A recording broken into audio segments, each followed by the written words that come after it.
Good morning बच्चों। Online teaching class 2020-21 में आप सभी का मैं स्वागत करती हूँ। आज मैं आप लोगों को काव्य खंड का वाक पाठ पढ़ाने जा रही हूँ, जिसकी कवयित्री है ललद्यत। बच्चों, पाठ को पढ़ाने से पहले मैं कवयित्री ललद्यत के बारे में कुछ बताना चाहूँगी। संत कवयित्री ललद्यत का जन्म सन 1320 के लगभग कश्मीर के पामपोर के सिमपुरा गांव में हुआ था। ये कश्मीरी भाषा की लोकप्रिय कवयित्री थी। इन्हें विभिन्न नामों से भी जाना जाता है, जैसे लला, लल्लेश्वरी, लल योगेश्वरी, लला रिफा आदि। इनका देहांत सन 1391 में हुआ था। ललद्यत ने अपनी रचनाओं में जनता की सरल भाषा का प्रयोग किया है। इसी कारण इनकी रचनाएं अनेक वर्षों से कश्मीरी लोगों की वाणी में आज भी ताज़ा है। इन्हें आधुनिक कश्मीरी भाषा का प्रमुख स्तंभ भी माना जाता है। इन्होंने धार्मिक आडंबरों का विरोध किया। इनका स्पष्ट मानना है कि प्रेम के सहारे ही ईश्वर की प्राप्ति हो सकती है। इन्होंने अपने वाकों के जरिए जाति और धर्म की संकीर्णताओं को त्याग कर भक्ति के ऐसे रास्ते पर चलने को कहा है जो जीवन से जुड़ा हुआ है। इनकी प्रमुख रचना वाक है। अब हम इस पाठ को आरंभ करेंगे। इसका पहला वाक है, रस्सी कच्चे धागे की खींच रही मैं नाव, जाने कब सुन मेरी पुकार, करे देव भव सागर पार। पानी टपके कच्चे सकोरे, व्यर्थ प्रयास हो रहे मेरे, जी में उठती रह रह हूक, घर जाने की चाह है घेरे। भव सागर का अर्थ होता है संसार रूपी समुद्र। सकोरे का अर्थ है मिट्टी का बना हुआ बर्तन। हूक का अर्थ है वेदना, दर्द या तड़प। अब हम इसका अर्थ देखेंगे। इस वाक में कवयित्री ललद्यत ने परमात्मा प्राप्ति के, ईश्वर की प्राप्ति के विभिन्न प्रयासों की चर्चा की है। वह इन सब प्रयासों में असफल हुई है। कवयित्री ईश्वर के पास जाना चाहती है। वह अपनी जीवन रूपी जो नाव है, उसको कच्चे धागे से बनी रस्सी से खींचने का प्रयास कर रही है। और वो कहती है, पता नहीं ईश्वर उनकी पुकार को कब सुन लेंगे और उन्हें इस संसार रूपी समुद्र से पार करेंगे, अर्थात उन्हें कब मुक्ति प्रदान करेंगे। पानी टपके कच्चे सकोरे, व्यर्थ प्रयास हो रहे मेरे, जी में उठती रह रहूं, घर जाने की चाहे घेरे। सकोरे मतलब कच्ची मिट्टी का बर्तन, जो थोड़ी सी ठेस लगने पर टूट जाती है। कच्ची मिट्टी की बनी हुई है, जरा सी भी उसमें चोट लग जाती है तो बर्तन टूट जाता है।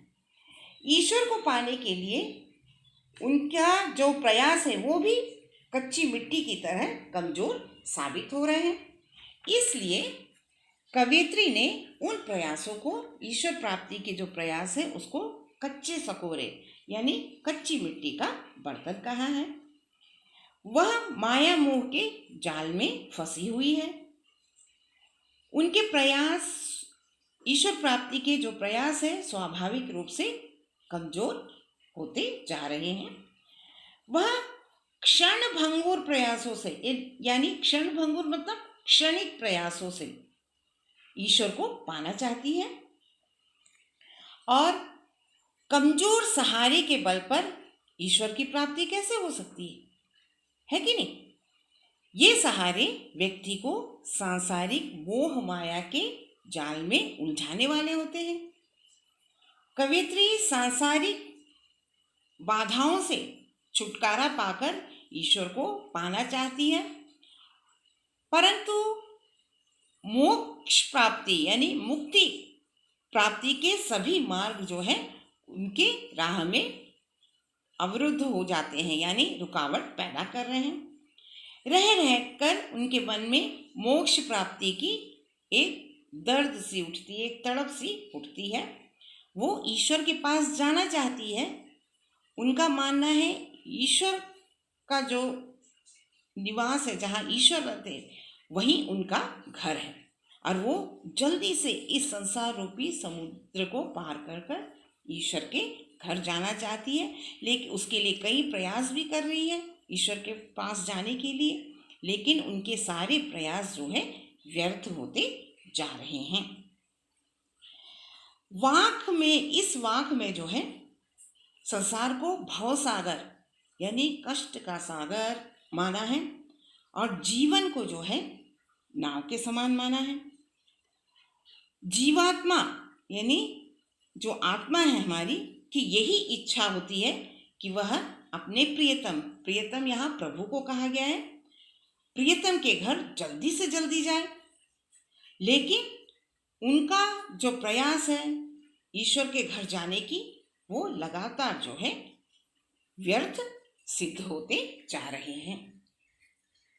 इसमें दूसरा वाक है, खा खाकर कुछ पाएगा नहीं, न खाकर बनेगा अहंकारी, सम खा तभी होगा संभावी, खुलेगी सांकल बंद द्वार की।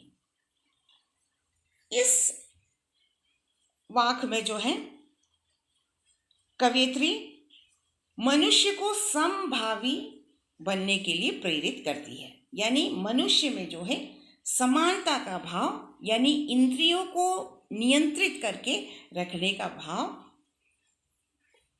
के लिए प्रेरित कर रही है। कवयित्री का मानना है कि सांसारिक वस्तुएं खा खाकर, अर्थात सांसारिक वस्तुएं यहाँ किसको कहा जा रहा है, सारी सुख सुविधाओं का उपभोग करके व्यक्ति को कुछ भी नहीं मिलेगा।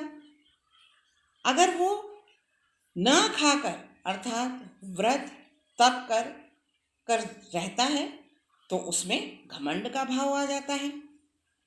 यहाँ क्या कहा गया है कि सांसारिक वस्तुएं यानी सारी सुख सुविधाओं का उपभोग करने पर उसे कुछ भी प्राप्त नहीं होगा व्यक्ति को, और अगर ना खाएगा अर्थात व्रत तप रखकर अगर मनुष्य जीता है तो उसको अपने ऊपर घमंड हो जाएगा।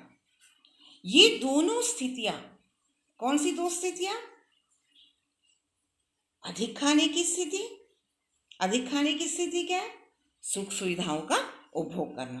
और ना खाने की स्थिति क्या है? व्रत तप।